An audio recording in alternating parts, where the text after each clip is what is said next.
네, 오늘 본문은 믿음으로 아브라함은 부르심을 받았을 때 순종하여 이렇게 시작합니다.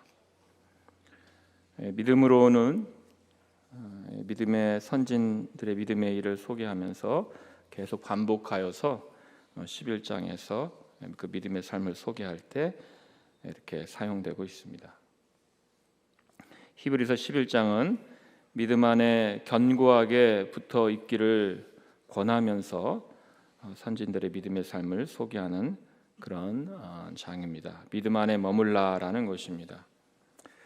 히브리서는 당시 예수 믿는 유대인들에게 보낸 서신입니다.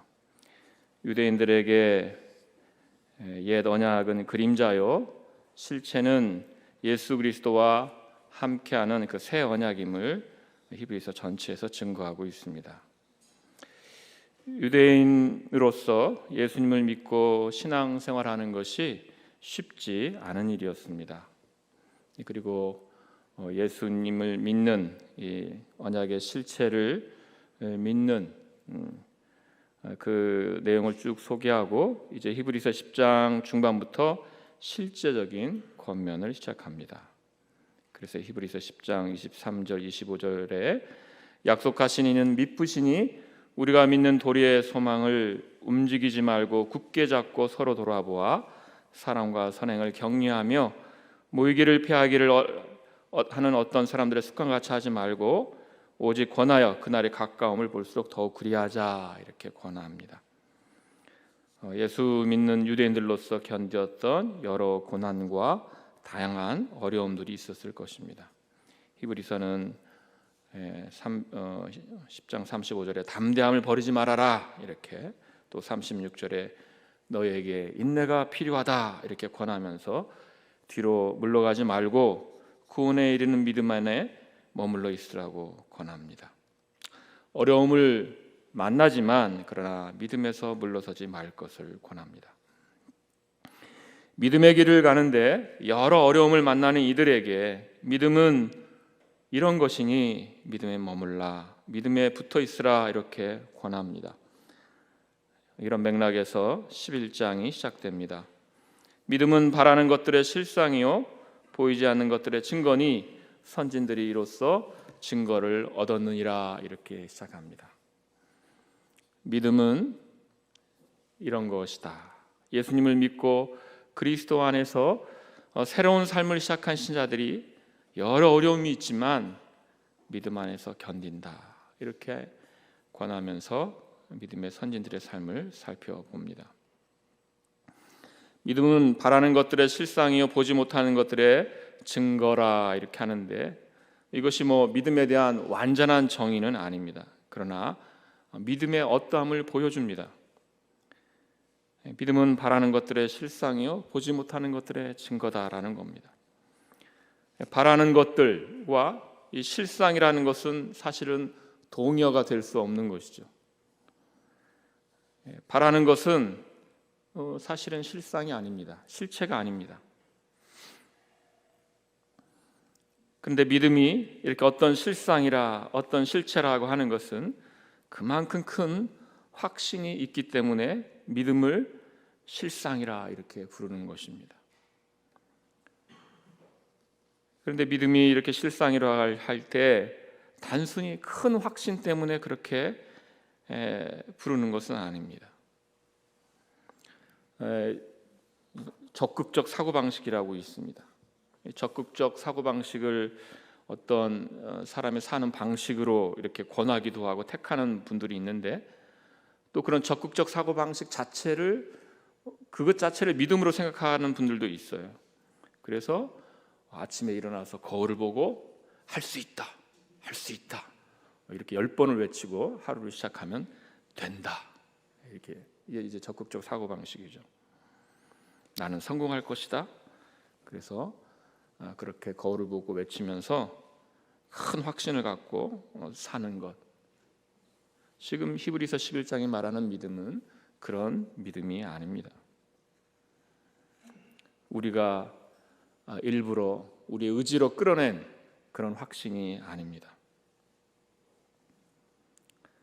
우리의 믿음은 그런 실상이 아닙니다.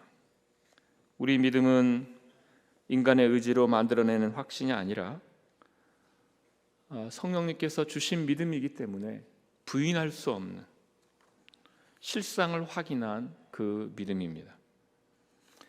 로마서 8장 30절에서 또 미리 정하신 그들을 또한 부르시고 부르신 그들을 또한 의롭다 하시고 의롭다 하신 그들을 또한 영화롭게 하셨느니라고 했을 때 영화롭게 하셨다, 미래가 아니라 과거로 표현합니다. 완전한 영화는 아직 우리에게 오지 않았음에도 과거를 사용합니다. 영화롭게 하셨다. 왜냐하면 우리가 이미 영광을 누리고 있기 때문입니다. 우리는 이미 영광을 누리고 있습니다. 이미 누리는 이 영광을 맛보는 자는 앞으로 누릴 완전한 영광에 대하여 확신하는 것입니다. 이것은 그래서 단순히 인간 의지로 만들어낸 확신이 아니라 이미 내가 맛보고 있기 때문에 부인할 수 없는 그 확신이요, 그러므로 실상이라 이렇게 말하는 겁니다. 우리의 믿음은 우리 스스로 만들어낸 것이 아니라 성령님께서 주신 겁니다. 성령님께서 믿음을 주실 때 믿음이 주는 모든 유익을 함께 주셨습니다. 하나님을 아는 지식, 부인할 수가 없죠. 예수 그리스도 때문에 우리가 아무 공로 없지만 하나님께 나아가고 하나님께서 우리를 맞아주시고 우리가 하나님을 아버지라 부르는 이 복된 교제, 우리가 이 믿음이 바라는 것들의 실상이라고 할 때에 바로 이런 모든 것을 우리가 갖고 있기 때문에 우리는 큰 확신으로 우리가 바라는 것을 실상으로 바라는 겁니다. 이 믿음은 마찬가지로 보지 못하는 것들의 증거가 됩니다. 우리가 하나님의 창조를 보지 못하였으나 우리는 믿음으로 이 세계가 하나님의 말씀으로 지어진 줄을 압니다. 보이는 것은 나타나는 것으로 말미암아 된 것이 아니라는 사실을 압니다. 창세로부터 그의 보이지 아니하는 것들, 곧 그의 영원하신 능력과 신성이 그가 만드신 만물에 분명히 보여 알려졌나니 라고 말씀합니다. 믿음으로 우리는 피조된 만물에 보여진 하나님의 영원하신 능력과 신성을 알려진 것들을 우리는 봅니다. 믿음이 없는 자들은 보지 못하지만 우리는 봅니다. 믿음 때문에 보여지는 세계가 하나님의 영원하신 능력과 신성에 대한 증거요, 하나님의 말씀으로 지어진 줄을 우리는 압니다. 믿음이 가진 자들은 부인할 수가 없는 겁니다. 이 믿음은 성령님께서 주신 것이고 큰 증거로서 우리 안에서 이렇게 일을 하고 있는 것이죠. 이것은 우리 내적인 문제만이 아니라 우리가 눈으로 바라보는 세계를 읽는 방식을 다르게 할 뿐만 아니라 우리가 사는 우리 자신의 삶을 다르게 살게 합니다. 선진들이 이로써 증거를 얻었느니라 라고 한 것처럼 앞서간 믿음의 선진들의 믿음의 삶을 보면 믿음이 이 신자들에게 바라는 것들의 실상이요, 보지 못하는 것들의 증거가 된 예를 우리가 알 수 있는 거죠. 믿음은 그래서 우리 안에서부터 우리 밖으로 우리 생활에 우리 삶의 문제가 되는 겁니다. 삶의 문제가 된다. 왜 그렇습니까? 믿음의 기원은 성령님이지만 믿음의 주체는 믿는 우리이기 때문입니다. 누가 대신 믿어주는 게 아닙니다. 우리 자신이 믿는 겁니다. 나 자신이 믿는 겁니다. 이 믿음은 그래서 우리의 삶의 모든 동기가 됩니다. 믿음은 추상적인 것이 아닙니다. 믿음은 실상이요 증거로서 우리 안에서 작동합니다. 동기가 됩니다. 그래서 그것이 우리의 사는 삶으로 나타날 수밖에 없죠. 선진들이 어떻게 믿음으로 살아냈는지를 이 히브리서 11장은 보여줍니다. 그래서 믿음은 추상적인 것이 아니라 구체적인 삶의 문제이고 인생의 문제다, 이걸 보여줍니다. 왜냐하면 하나님께서 우리의 믿음을 위해서 우리의 삶을 건드립니다. 그래서 믿음이 어떻게 삶의 문제가 되냐고 한다면 바로 여기 계신 여러분의 삶이 바로 증거가 됩니다. 하나님께서 여러분에게 여러분의 삶에 문제를 주시지 않았습니까? 그래서 그 삶이 여러분의 믿음을 건드리지 않았습니까? 광야 길을 마무리하는 이스라엘 백성에게 신명기에서 모세가 이렇게 설교합니다. 신명기 8장 3절 말씀에 너를 낮추시며 너를 줄이게 하시며 또 너도 알지 못하며 내 조상들도 알지 못하던 만나를 내게 먹이신 것은 사람이 떡으로만 사는 것이 아니요 여호와 입에서 나오는 모든 말씀으로 사는 줄을 내가 알게 하려 하심이라. 만나를 먹이셨다. 사람이 떡으로만 사는 것이 아니라 여호와 입에서 나오는 모든 말씀으로 사는 줄을 알게 하시려고 낮추기도 하시고 줄이게도 하신다. 그러나 그 안에서 하나님께서 주시는 특별한 은혜를 맛보게 하심으로써 여호와의 말씀으로 사는 거구나, 이걸 알게 한다는 것이죠. 믿음은 우리 존재의 문제이며 생애의 문제이며 사는 동기의 문제가 됩니다. 하나님께서는 우리 모든 삶을 수단 삼으셔서 삶의 모든 내용들을, 삶의 모든 순간들을 수단 삼으셔서 믿음의 문제로 돌리시고 우리로 믿음으로 살게 하십니다. 선진들이 믿음으로 증거를 얻어서 어떻게 살았는가? 오늘은 특별히 아브라함을 보면서 은혜를 얻고자 합니다. 그래서 이 8절, 9절, 10절을 보면서 세 가지 교훈을 생각해 보려고 합니다. 먼저 8절을 보시면 아브라함은 하나님의 부르심을 받았을 때에 갈 바를 알지 못하고 나아갔다고 합니다. 하나님께서 아브라함을 불러 장래 유업으로 주실 땅으로 가라고 하셨습니다. 아브라함은 믿음으로 반응하여 순종해서 나아갔습니다. 그런데 그 상황을 어떻게 말씀하시고 있는가? 아브라함은 갈 바를 알지 못하고 나아갔다, 이렇게 말씀합니다. 하나님께서 아브라함을 부르신 일은 창세기 12장에 기록되어 있습니다. 여러분 창세기 12장을 여러분 한번 보십시오. 이렇게 기록되어 있습니다. 창세기 12장 말씀. 여러분 심심하시니까 창세기 12장 1절에서 3절 우리 같이 한번 읽어보겠습니다. 함께 읽습니다. 여호와께서 아브라함에게 이르시되 너는 너의 고향과 친척과 아버지의 집을 떠나 내가 내게 보여줄 땅으로 가라.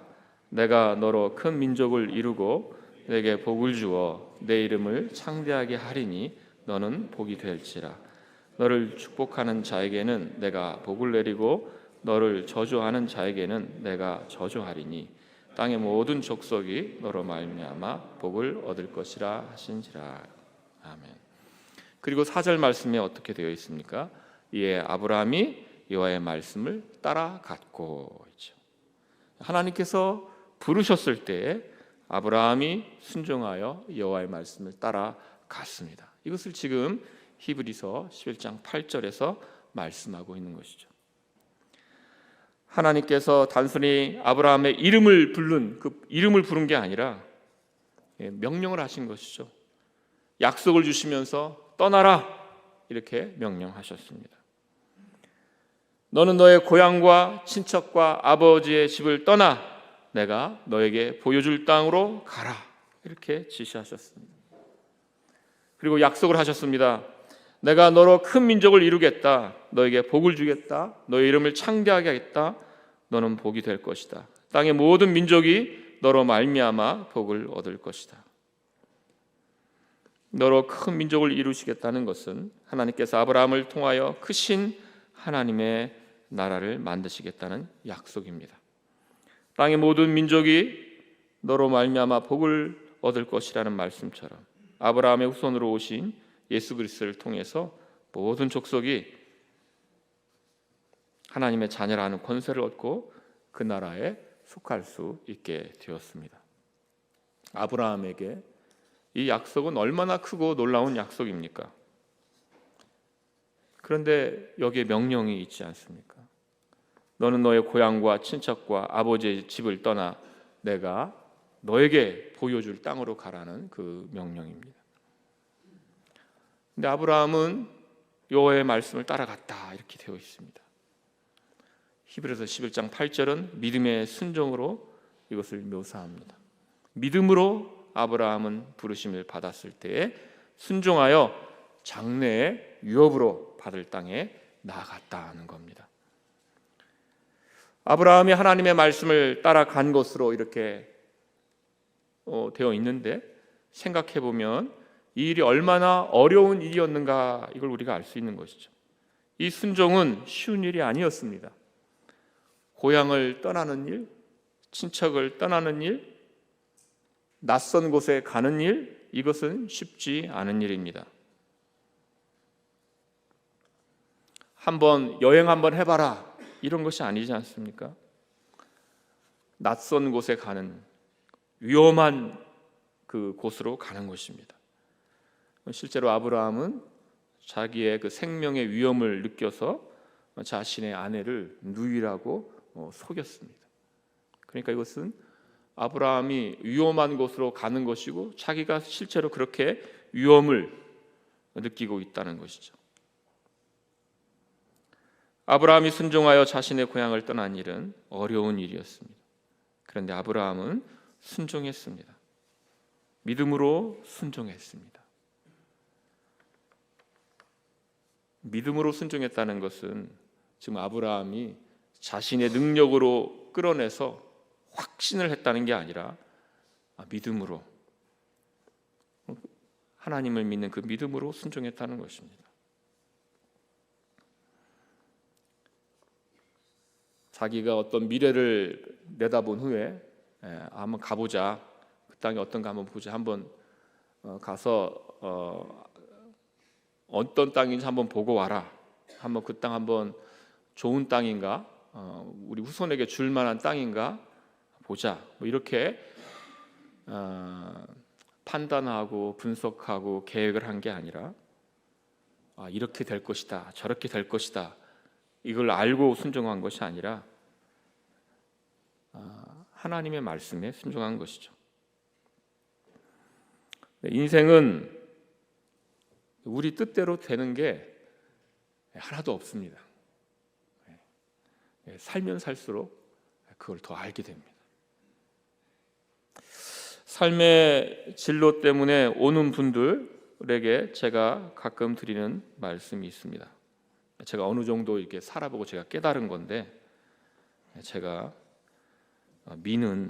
제가 밀고 있는 명언입니다. 최근에도 어떤 분이 와서 동일한 내용을 제가 말씀을 드렸는데, 제가 깨달은 게 이거예요. 되는 게 되는 게 아니고 안 되는 게 안 되는 게 아니다. 우리는 우리 자신의 이렇게 다가오는 이런 내용들 때문에 뭘 판단해요. 이러네. 또 이렇게 되겠네. 잘 됐네. 안 됐네. 근데 그게 아니라는 거예요.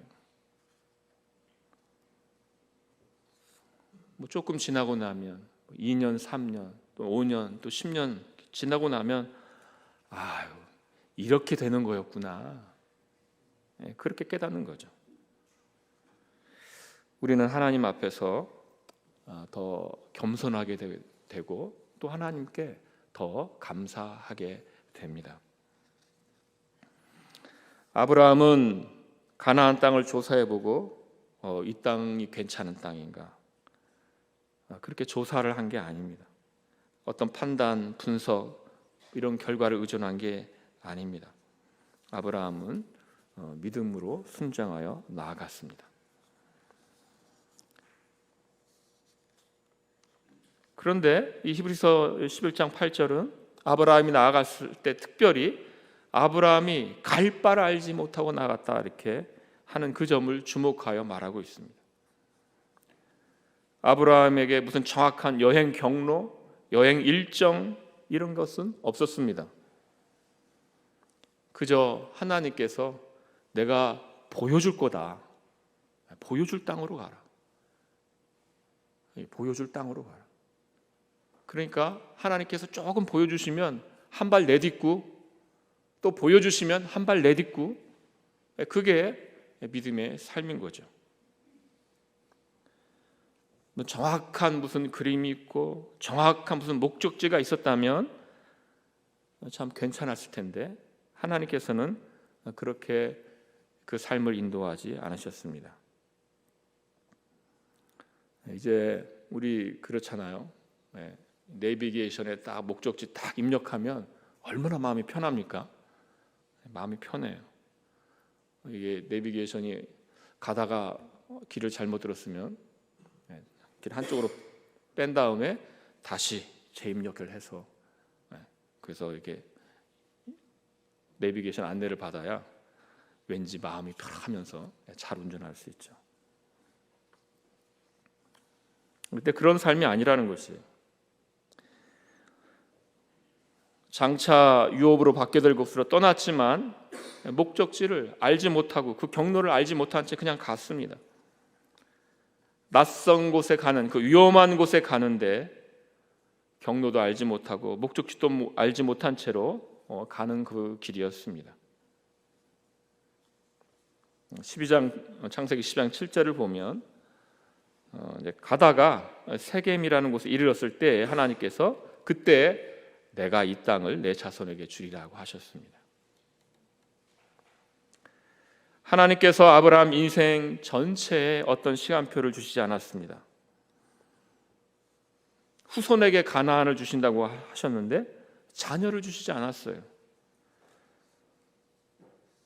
그래서 혹시 충실한 종을 양자 삼아 가지고서 후손을 해야 되나? 엘레이셀을 양자 삼아야 되는가? 하나님께서 아니다. 여종인 하갈을 통해서 자녀를 얻어야 되나? 그래서 이스마엘을 낳았는데 하나님께서 아니다. 하나님의 계획을 모른 채 나이가 들었습니다. 100세가 되어서야 자식을 가지게 되었습니다. 하나님께서 그 믿음의 삶을 인도하시는 것은 어떤 사람의 어떤 계획, 또 내다봄 이런 것을 한참이나 뛰어넘는 하나님의 인도하심이 있고 계획이 있으십니다. 그런 마음을 갖죠. 하나님의 그 계획표를 좀 알면 얼마나 좋을까. 하나님의 작정, 우리 다 알고 이렇게 되는군요. 여기서 알고 가면 얼마나 좋을까. 그렇지 않습니다. 우리가 작정 교리를 배우는 것은 우리가 하늘에 올라가서 하나님의 계획표를 우리가 보라는 의미에서 하나님의 작정 교리를 배우는 게 아닙니다. 하나님의 일정표를 아는 것은 우리에게 전혀 도움이 안 됩니다. 거기는 어떤 성장도 없습니다.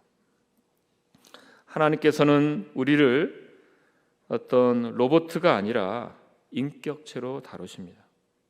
하나님께서는 우리로 하여금 염려하게 하시고 고민하게 하시고 번뇌하게 하시고 그 과정 속에서 하나님을 바라게 하시고 그 과정 속에서 실패도 만나고 하나님을 바라는 그 삶 가운데에서 하나님의 은혜도 만나고 순경도 만나고 역경도 만나고 그런 삶을 살게 하십니다. 그러면서 우리의 믿음은 성장합니다. 믿음으로 사는 사람들이 되어져 가는 겁니다. 여러분은 하나님의 부르심을 따라서 신학교에 왔습니다.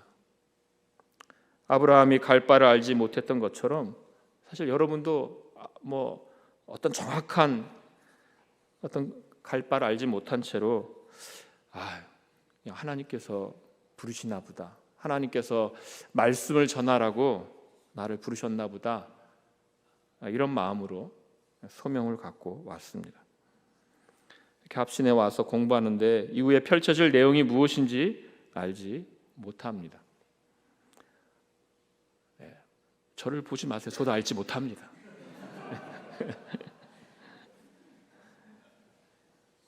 그러나 제가 아는 것, 제가 확신하는 바는 이 시간이 얼마나 복된지 모른다는 겁니다. 제 인생을 변화시킨 것은 다른 것이 아니라 하나님의 말씀이었습니다. 하나님의 말씀을 전하는 그 사역자들을 통해서 제게 전달되는 그 말씀이 저를 변화시켰습니다. 그 영혼들을 변화시키는 것, 영혼들을 살리는 것은 하나님의 말씀입니다. 제 인생에서 만난 제게 하나님의 말씀을 전해주셨던, 어려서부터 저에게 말씀을 전해주셨던 수많은, 이제는 기억도 잘 나지 않는 전도사님들, 그런 목사님들, 그분들이 전했던 말씀이 제 인생을 변화시킨 겁니다. 다른 누군가가 아닙니다. 지금 여러분이 이곳에서 보내는 이 시간들은 수많은 영혼들을 부르시기 위해서, 하나님께서 부르시기 위하여 지금 여러분을 이곳에서 준비시키시는 것입니다.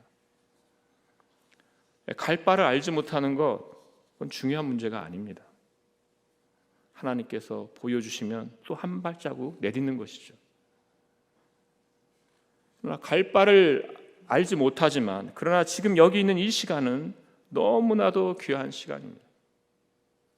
그저 졸업해서 MDB 타이틀을 딴다, 단순히 그런 시간이 아닙니다. 너무나도 귀한 시간이요, 복된 시간이죠. 우리 주 예수 그리스도께서 왜 죽으셨습니까?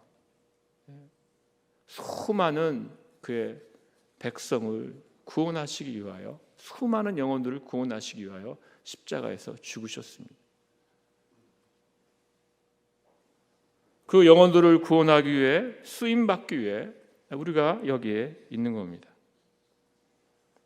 그래서 여러분이 할 일은 하나님께서 보여주신 만큼 순종하여 한 발자국 내딛는 겁니다. 이 시간을 헛되이 보내지 말고, 여러분이 앞으로 지금도 여러분이 사역하실 교회 현장들이 있을 텐데, 그 말씀을 통해서 변화될 수많은 영혼들, 구원받을, 영생을 얻을 수많은 영혼들을 생각하시면서 이 시간이 얼마나 귀한 시간인가, 복된 시간인가, 의미 있는 시간인가, 이걸 생각하면서 이 시간을 지나가야 하는 것입니다. 신학생은 보잘것없는 인생이 아닙니다. 예전 교회에서는 신학생이고 그 교회 전도사라고 그러면 그래도 이렇게 존경하고 존중하고 이런 게 있었는데, 요즘 갈수록 교회에서 그런 게 점점 사라지는 것 같아요.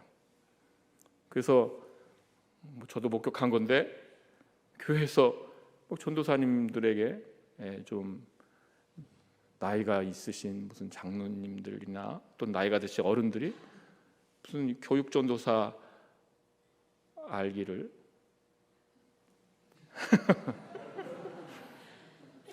막 말도 함부로 하고 막 말도 놓고 이런 거 보면, 와, 이거는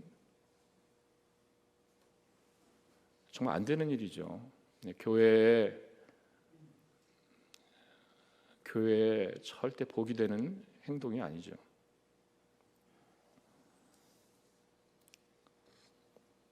어떤 삶이 신학생의 삶보다 의미 있는 삶이겠습니까? 하나님의 말씀을 전하기 위해 준비하는 시간보다 의미 있는 시간이 어디 있겠습니까?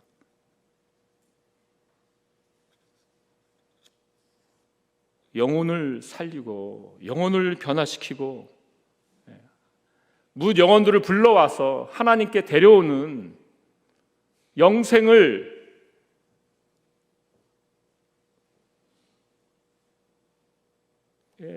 전파하는 그 복된, 너무나도 그 귀한 일에 쓰이는 이것만큼 복된 일이 이 세상에 어디 있겠습니까?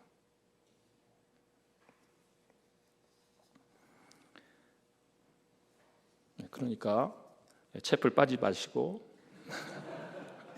채플에 조금 더 일찍 들어오세요. 시작한 다음에 들어오지 마시고. 아브라함은 갈 바를 알지 못했습니다. 그러나 순종하여 나아갔습니다. 순종하여 한 걸음 내딛는 것이 중요한 일입니다. 9절을 통해서 이제 두 번째 교훈을 얻으려고 합니다. 믿음으로 그가 이방의 땅에 있는 것 같이 약속의 땅에 거류하였다고 합니다. 아브라함은 약속의 땅에 거하였는데 그러나 나그네로 살았습니다.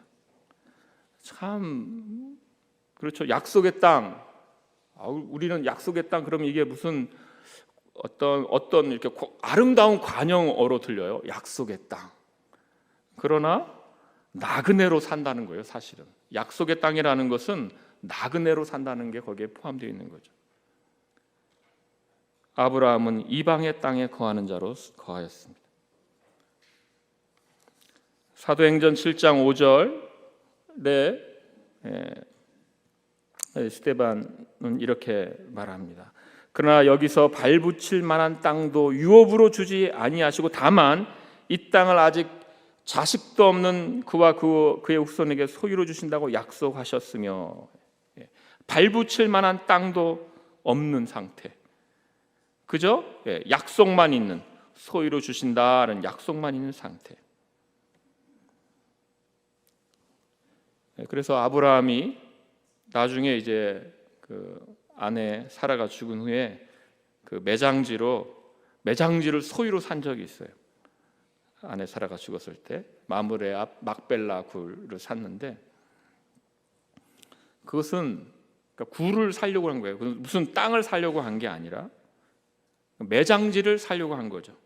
아무 소유가 없다는 거죠. 그러니까 무슨 소유했다는 게 아니라 아무 소유가 없다는 그러나 그저 약속의 땅이라는 것을 보여주는 거예요. 바로 그 일입니다. 나그네로 산다는 것은 쉽지 않은 일입니다. 아브라함, 이삭, 야곱 모두 이방인으로 살았습니다. 아브라함, 이삭, 야곱이 동시에 한 장막 안에 거했다는 말이 아니라 약속을 바라보고 나그네로 그렇게 살았다는 것입니다. 그런 면에서 같다는 말씀입니다. 그래서 계속해서 나그네의 위치가 달라진 것이 없는 거죠. 오랫동안 장막에 거했다고 하니까요. 텐트의 삶이죠. 하나님께서 자기 백성에게 그냥 그거 없이 그냥 바로 어떤 큰 성을 주시면 되는 거 아닌가. 하나님께서 지으실 성이 있다고 하는데 그냥 신자들에게 바로 주시면 되는 거 아닌가. 그런데 하나님께서는 그렇게 하지 않으시고 하나님께서는 그 성을 위하여 참 놀랍게도 바로 하나님께서 부르신 자들을 통하여서 그 성을 또 만들어 가신다는 것입니다. 그리고 그 과정 속에 우리의 바로 여러분의 장막의 삶이 있습니다. 견고한 성이 바로 주어지지 않습니다. 장막 안에 거하는 삶의 과정이 필요합니다. 믿음으로 장막 안에 거하는 것이 의미가 있습니다. 장막 안에서 살면서 나그네로 살았다는 말이 아무 소속이 없었다는 말이 아닙니다. 그들은 약속의 땅에 속한 자로서, 즉 하나님께서 세우실 그 성에 속한 자로서 살았습니다. 믿음으로 우리는 하나님 나라에 속하여 사는 겁니다. 우리는 이 땅에서 살지만, 이 땅에서 나그네로 살지만 그러나 하나님 나라에 속하여 삽니다. 나그네로 산다는 말은 소속이 다르다는 말이죠. 우리는 이 세상에 속하여 이 세상 풍속을 따르는 자들이 아니라 하나님 나라에 속하여 하나님 나라의 가치관을 따르는 자들입니다. 그래서 정말 동일한 공간, 신자와 불신자가 동일한 세상을 바라보며 동일한 세상 속에서 동일한 시간을 살지만 다르게 살죠. 왜냐하면 신자들은 하나님을 바라는 믿음으로 살기 때문입니다. 하나님의 말씀의 전파자로 부름을 받은 여러분은 더욱더 그러하지요. 세상이 소유가 아닌 자, 세상에 속한 자가 아닌 자로 하나님 나라에 속한 자로서 여러분은 더욱더 그것을 보여주면서 살아야 합니다. 세상의 시간을 사는 자가 아니라 세상의 가치체계 아래 사는 자가 아니라 하나님의 가치체계 아래 사는 자, 이게 나그네로 사는 자의 삶입니다. 이 세상에 소유 없이 나그네로 살지만 우리가 무슨 가치가 없거나 우리 영혼이 정처가 없는 자로 사는 자는 아닌 거죠. 오히려 이 세상에 가치를 주는 자들이 이 세상에서는 무슨 튼튼한 자기 자리를 둘지 모르지만 그들의 그 가치와 존재는 정말 정처 없는, 정말 불타면 그냥 바로 타버릴, 자기 자신들도 확신하지 못하는 방황하는 삶이며 비참한 삶이며, 그래서 그 안에는 진정한 행복이 없고 안식이 없는 삶입니다. 우리는 아닙니다. 우리가 나그네로 산다는 것은 우리 영혼이 정처 없다는 것이 아니라 우리는 오히려 예수님의 소유된 자로서 우리를 사랑하사 십자가에서 죽기까지 우리를 사랑하신 예수 그리스도의 소유가 된 자로서 나는 예수님의 소유입니다. 앞으로 산자와 죽은 자로 심판하러 다시 오실 나를 위해서 죽으신, 근데 그 심판자가 나를 위해 죽으신 분, 그걸 소망하면서 우리는 사는 자입니다. 그리고 그의 나라에서 영원히 살 것이죠. 우리는 그래서 나그네로 사는데 확실한 본향이 있는 자로 사는 자들입니다. 그래서 이제 세 번째로 10절을 보며 이제 교훈을 얻고자 합니다. 아브라함이 무엇을 바라보았습니까? 하나님이 지으실 성을 바라보았습니다. 믿음은 바라는 것들의 실상이요 보이지 않는 것들의 증거라고 하였습니다. 아브라함이 바란 것, 보이지 않는 것, 그것은 하나님이 계획하시고 지으실 터가 있는 성이었습니다. 자신이 거하는 나그네로 사는 땅에는 아무것도 없었습니다. 그런데 자기 땅이, 자기 소유가 하나도 없었는데 하나님께서 계획하시고 지으실 성을 바라보았습니다. 아브라함이 자기 고향을 떠난 것이 이 넓은 땅을 차지하고 정착하여서 강한 나라를 이루겠다는 그 야망이 아니라 하나님의 큰 성이었습니다. 하나님의 도성, 터가 있는 도성, 무너지는, 터가 없어서 쉽게 무너지는 도성이 아니라 하나님께서 설계자이고 하나님께서 세우시는 견고한 터가 있는 그 나라, 그 도성입니다. 창세기 11장에 보면 인간이 만드는 도성이 나옵니다. 바벨탑이라는 성이 나옵니다. 꼭대기를 하늘에 닿게 하고 우리의 이름을 내자. 인간의 야망이 담겨 있는, 인간이 만드는 성, 인간이 만드는 이름을 내는 성. 인간이 어떻게 하면 유명해집니까? 꼭대기를 하늘에 닿게 하고 하나님께 도전하면 그 이름을 낼 수 있습니다. 더욱더 그러한 시대인 것 같아요. 하나님께 도전하는 방식으로 유명해지는 시대입니다.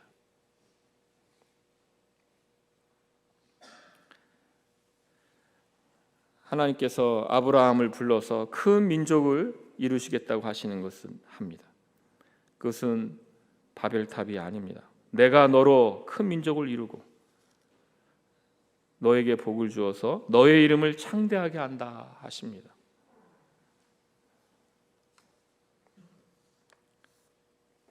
하나님의 나라를 떠난 자들이 하는 일이 무엇인가 하면 자기 나라를 세우는 일입니다.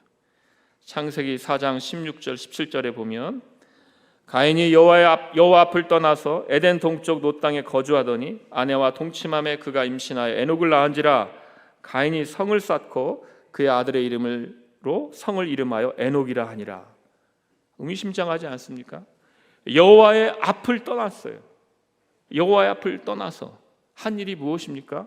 자기 성을 쌓는 거예요. 자기 나라, 자기 도시를 세우는 일입니다. 가인이 이제 그 앞 사장에 보면 이렇게 말하고 있어요. 내가 주의 낯을 배웁지 못하리니 내가 땅에서 피하며 유리하는 자가 될지라. 이렇게 하나님의 얼굴을 보지 못하는 자, 하나님의 얼굴빛을 보지 못하는 자, 땅에서 피하며 유리하는 자, 방황하는 자, 그런 자는 뭘 합니까? 자기 도시를 세웁니다. 자기 성을 세워요.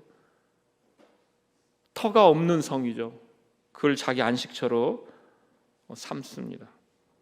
이것이 얼마나 불행한 삶입니까? 아브라함의 믿음의 삶은 바벨탑을 세워 자신들의 나라를 세운 이들과 달랐습니다. 아브라함은 하나님께서 설계하시고 세우실 나라를 바랐습니다. 우리는 믿음으로 본향을 바라는 삶을 삽니다. 우리의 본향은 하늘입니다. 우리는 우리의 본향, 고향은 하늘입니다. 왜 그렇습니까? 성령님으로 다시 태어났습니다. 그러니까 당연히 우리의 본향은 하늘이죠. 우리는 예수 그리스도께 속한 자들이 되었습니다. 우리의 본적은 하늘입니다. 우리의 시민권은 하늘에 있습니다. 이것은 아브라함만이 아니라 모두가 다 그러한 것입니다. 그래서 히브리서 11장 13절에 다 이렇게 정리하고 있죠. 히브리서 11장 13절에서 16절까지 말씀입니다.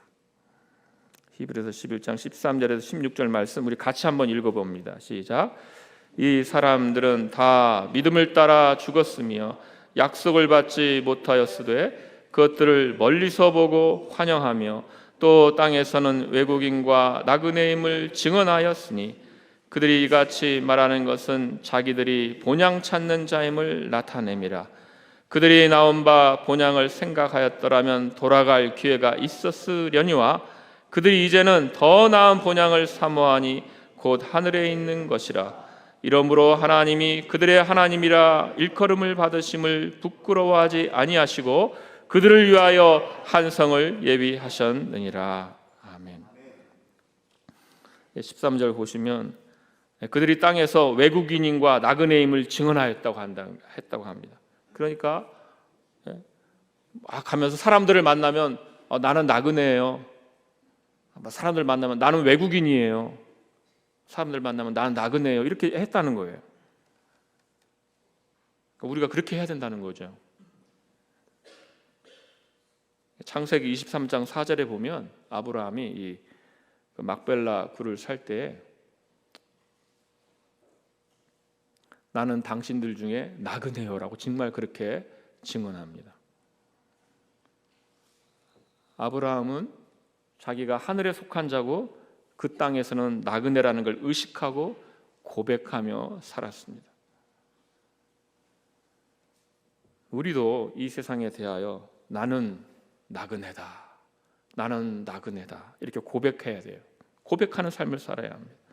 나는 하나님 나라 소속입니다라고 고백하는 삶을 살아야 합니다. 우리는 공간적으로 땅에 있지만 하늘에 속한 자로 삽니다. 그 삶은 쉽지 않습니다. 얼마나 쉽지 않은가.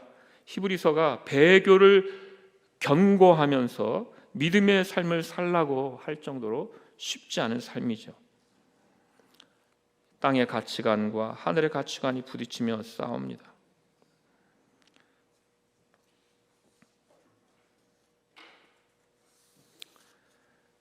히브리서의 권고대로 믿음으로 사시는 여러분 되시길 소원합니다. 갈 바를 알지 못하지만 나아간 아브람처럼 사시는 여러분 되시기를 소원합니다. 아브람 삶을 보면 오점도 있죠. 비겁한 모습도 있습니다. 아내를 누이라 하기도 하고 기근이 올 때 물러나기도 하고, 그러나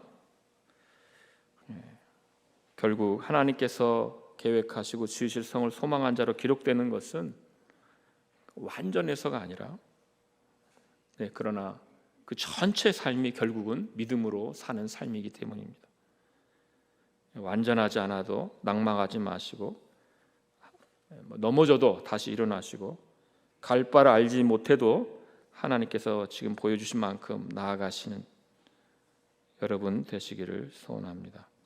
날마다 하나님 나라에 속한 자임을 확인하며 복된 삶을 사시는 저와 여러분 되시기를 소원합니다. 함께 기도하겠습니다. 하나님 아버지, 주님께서 아무 가치도 없고 공로 없는 저희들을 부르셔서 주님 자녀로 삼아 주시옵고, 특별히 저희를 부르시사 주의 말씀을 전파하는 자로 부르시고 날마다 세워가 주시오니 감사드리옵나이다. 아버지 하나님, 이 땅의 삶을 주님께 속한 자로 사는 것, 특별히 말씀을 위하여 준비되고 말씀 사역자로 사는 이 삶, 나그네의 삶이고 고생의 삶이고, 그러나 주여,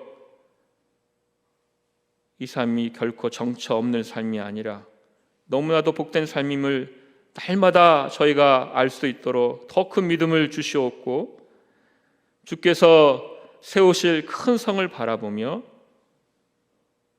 믿음으로 한 걸음 날마다 내딛는 삶을 살 수 있도록 우리와 함께 하시고 인도하여 주시옵소서. 예수님의 이름으로 기도하옵나이다. 아멘.